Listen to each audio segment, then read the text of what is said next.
Hi trainers, Detective Teeds here, and I've fallen onto something very interesting. So I was laying in bed yesterday and Luxray is my favorite Pokemon. I wanted to be in Pokemon Unite so bad, and I started to think about how does Pokemon Unite decide on what Pokemon they're going to add into the game. So I googled the most popular Pokemon and there was an official list by Pokemon themselves from 2020. I looked at that list, and in that official Pokemon list, we already have 10 of the Pokemon in Pokemon Unite, with 2 of them already data mined and sort of hinted, so if that one came out, it would make it 12 out of the 30 Pokemon. So just to explain my theory and why I think these Pokemon could be coming to Pokemon Unite, number 1, a lot of the Pokemon in that list are already in Unite. Number 2, these are the most popular Pokemon. So from a marketing standpoint, people are more likely to check out the game or buy the Pokemon because it is a popular choice amongst the audience and population. That means the more people that like this Pokemon, the more people that want to check out this Pokemon. It makes sense for them to add the most popular Pokemon into the game. It is important to note that Pokemon Unite doesn't just go by the most popular Pokemon, but rather a mix of other things as well. So for example, Greedent is not a very popular Pokemon, and it's good that they add Pokemon who are not very popular. This means that there is a chance for Pokemon outside of the most popular to be added into Pokemon Unite, and that's a really good thing. But of course, they will have to add the most popular Pokemon from time to time because it's important for their marketing. Disclaimer, this is just a theory, however the Pokemon we currently have in the game really support this theory in my opinion. Still, take it with a grain of salt. Let's hope this ages well. In today's video, we'll be talking about the 20 possible Pokemon coming to Pokemon Unite. I did some research about each Pokemon, and I would like to say in advance, I am so sorry if I pronounce any of the names wrong. I'm Teets, I've played MOBAs for over 9 years, and my goal is to help you become the very best like no one ever was. This took a very long time to put together, so if you could, subscribe and clicking the bell would be really super duper helpful. What are the 3 Pokemon you would like to see from this list, and what role do you think it would be? Let me know in the comments down below. Okay, let's jump into it. In first place, as the most popular Pokemon for 2020 is Greninja, who was already in the game. Then in second place is Lucario, who is also already in the game. That's probably why Lucario is in so many spin-offs. But in spot number 3, we have Mimikyu.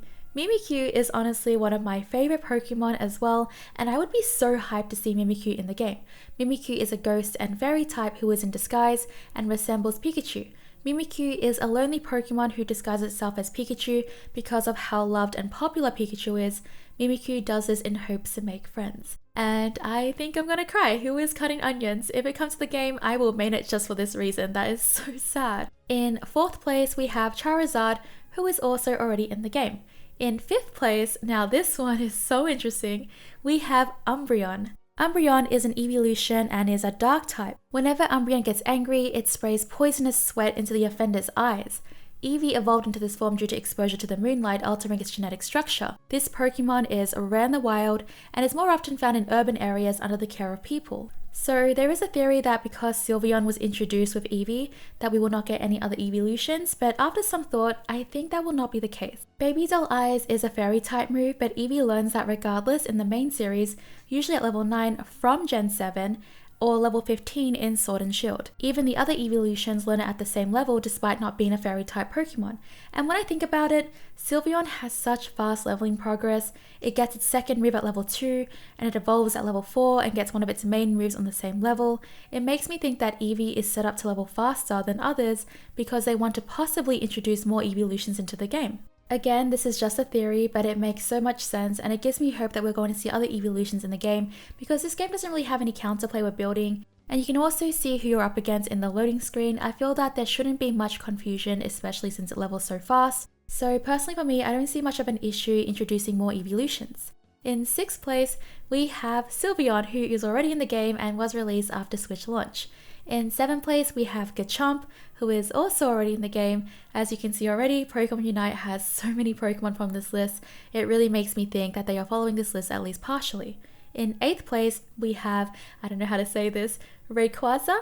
Rayquaza is a dragon and flying type Pokemon and is a legendary type.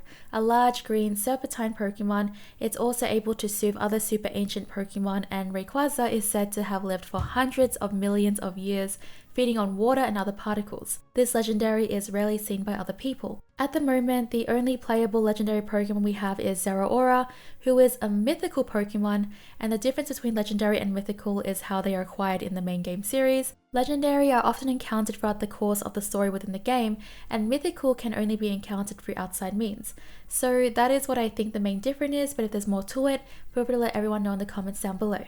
So yeah, we do already have a legendary / mythical playable Pokemon, so this means we could get more. We do already have a pseudo-legendary Pokemon. GAMECHOPS is one, and it is a fan term used to refer to any Pokemon that are basically similar to legendary Pokemon who are not legendary, have a 3 evolution line and 600 base stat total. In 9th place is Gardevoir, who we already have and who was also released after the game launched on Switch. In 10th place we have Gengar, who was already in the game as well. In 11th place we have Dragapult. Dragapult is a pseudo-legendary Pokemon and is a dragon and ghost type. It is a draconic Pokemon. Its evolutionary family are the ghosts of prehistoric aquatic Pokemon. Dragapult carries a pair of Dreepy inside its horns, and it is said that Dreepy that it carries enjoys being fired towards its enemies at high speeds. Dragapult's behavior, however, remains a mystery. In 12th place, we have Tyranitar. Tyranitar is a rock and dark type Pokemon who is also a pseudo-legendary. It is a powerful Pokemon with a kind of rude and arrogant attitude. It is extremely strong and also has good resistance. Definitely gives me an all-rounder kind of vibes. If enraged, it will set off earthquakes that can completely change the entire landscape, destroying mountains and houses. A very terrifying Pokemon.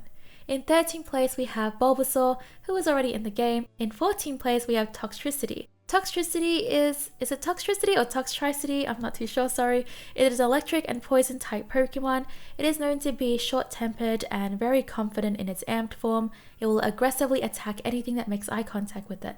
In its low-key form, it is known to be selfish and have high regards to its strengths. It prefers to taunt enemies into fighting when making eye contact. Sounds really good to have a Pokemon that can switch between 2 forms in the game. In 15th place is Lugia. Lugia is a psychic and flying legendary Pokemon and would be very interesting to have in Pokemon Unite because Lugia leads the legendary birds, one of them being Zapdos. Lugia possesses the ability to control the weather and it can calm and rise storms.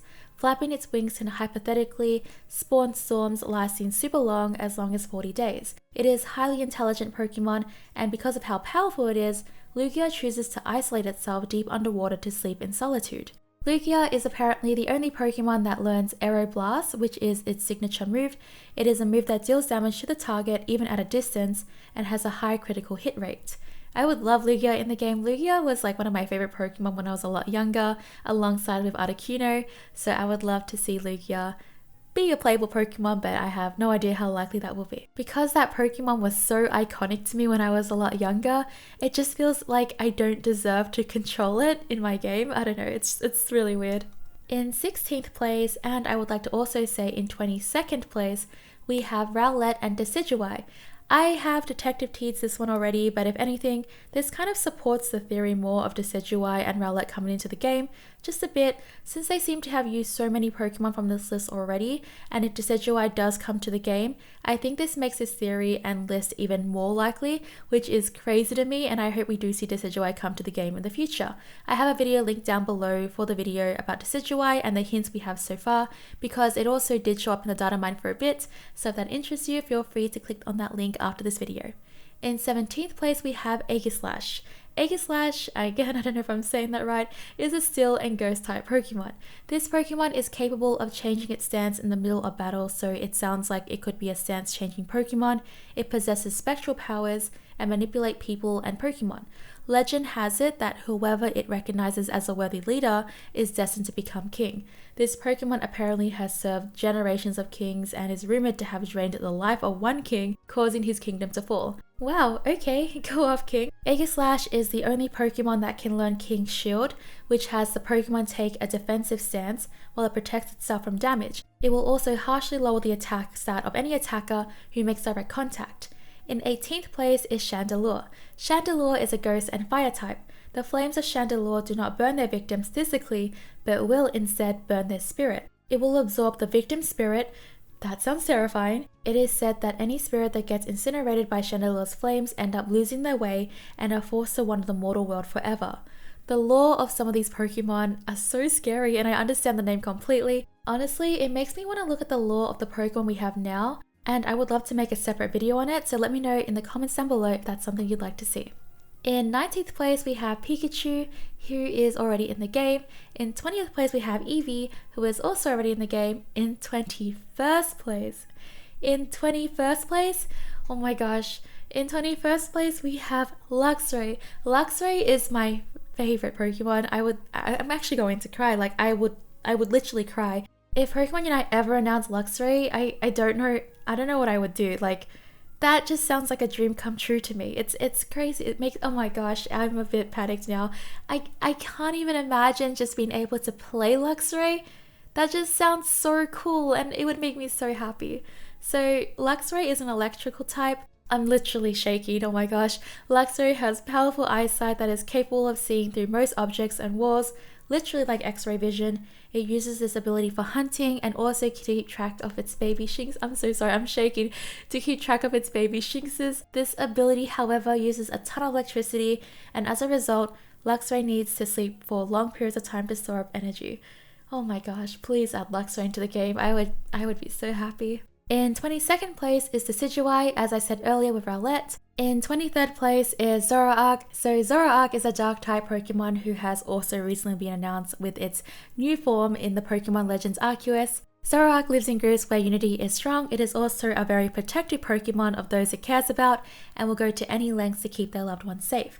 It will even risk its own life, and it can also hold grudges to those who harm its loved ones.